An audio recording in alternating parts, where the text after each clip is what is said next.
माटी भी ओडिया आम संस्कृति। विगत वर्ष मानक ठारू ए वर्ष यज्ञ को अधिक प्रचार प्रसार करा जायछि। यज्ञ रे अधिक श्रद्धालु भक्त जोग देवे से विभिन्न कार्यक्रम हाथ को निया जायछि।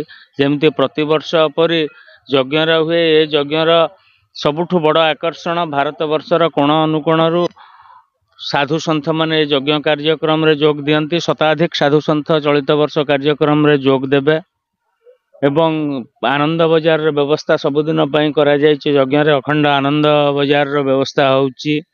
अधिक संख्यार स्वेच्छासेवी मानू यज्ञ रे नियोजित करिवार व्यवस्था होइछि।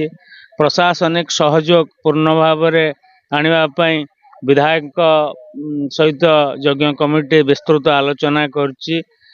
सबु प्रकार एक प्रकार प्रस्तुति वर्तमान यज्ञ पई आरंभ हो जाइछि एवं ए प्रस्तुति आसंता 25-26 तारीख सुधा संपूर्ण हो जिवो। 28 मार्च रु आरंभ हो एप्रिल 1 पर्यंत यज्ञ कार्यक्रम चलिबो। प्रत्यय धर्मसभा एवं यज्ञ कार्य इत्यादि चलिबो।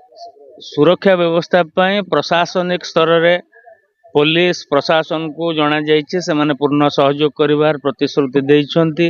ता छडा एक ग्रामांचलर अनुष्ठान पाख पड़ोसी 5टी पंचायतर समस्त जनसाधारण ए कार्यक्रम को श्रृंखलित करिया पई सहयोग करुचंती। सबु अंचलरू प्रत्येक गाँ गाँ की स्वेच्छासेवी यज्ञ कार्य नियोजित होउचंती। तेणु याकू श्रृंखलित करा जाई पारिबो। मो ना हूँ ध्रुवानंद देव, सरपंच नठुआपर ग्राम पंचायत आउ एठी हमरो ये चतुर्थ वार्षिक विश्वशांति विरजा यज्ञ अनुष्ठित होउची। आउ एठी जो यज्ञटी होउची ये यज्ञ होउची एक आंचलिक यज्ञ रे परिणत होइची। एठी नठुआपर होउची बोली एटा नठुआपर नुह, एटा आंचलिक यज्ञ रे परिणत होइची। आउ एठी विशेषत्व होउची जे एठी गोटे माने साधु सन्तंकर गोटे सम्मिलन होउची, जोटा कि माने साधु मानकर संग लाभ करने ये बहु लोक समागम होउची। हजार हजार लोकंकर समागम होउची। आउ एटी शांति श्रृंखला रे यज्ञ होउची। आ ए वर्ष मध्य यज्ञ मध्य हब आमर स्थिर होइची 28, 29, 30, 31 पहिला। तो प्रथम वर्ष आसते प्राय 70-80 मूर्ति साधु।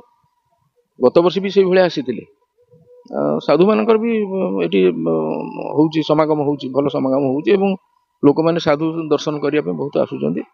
आउ आनंद बजार भी सब चलुची। शांति श्रृंखला रे यज्ञ चलुची। जे मो ना दशरथ पंडा, मु ये यज्ञ कमिटी सभापति। आमे यज्ञ पे विभिन्न एरिया को पाख पड़िशा समस्त को निमंत्रण को जाजपड़, पानीकोइली, कुआखिया, जारका आउ धर्मशाला थानार विभिन्न अंचल को मध्य आउ ये रसलपुर ब्लॉकर विभिन्न आम आखपाख गाँव सबुआड़े आम पिला माने जाई प्रचार पत्र एवं आसवा को समस्त को अनुरोध करा निमंत्रण करा जायछि। आउ आमर सबु कार्य सुचारू रूपे भल ए वर्ष हम बोलिकी जना पड़ुची। एठी आमर 5 दिन काल प्रथम दिन हूँ आमर अंकुरारोपण, द्वितीय दिन कलश यात्रा, तृतीय चतुर्थ पंचम दिन हूँ पूर्णाहुति। ये विभिन्न प्रकार सांस्कृतिक कार्यक्रम अनुष्ठित हम। विशेष प्रकार कथा हूँ आम एरिया रे नवकुंड यज्ञ कौटी है। नवकुंड यज्ञ हूँ जो माँ बिरजा होती दुर्गांकर प्रतिमूर्ति। तेणु नवकुंड हूँ 9 जन होती से देवी।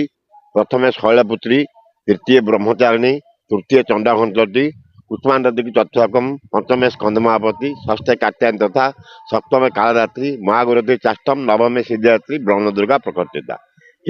ये हूँ 9 जन सिद्धिदात्री मान सिद्ध लोक भल बाट को आनबार जे प्रतीक नवकुमारी माने पूजा पाती। आ 10 महाविद्या मूर्ति रे पूजा पाउचंती। माँ दुर्गांकर महिषासुर वध करा जायछि।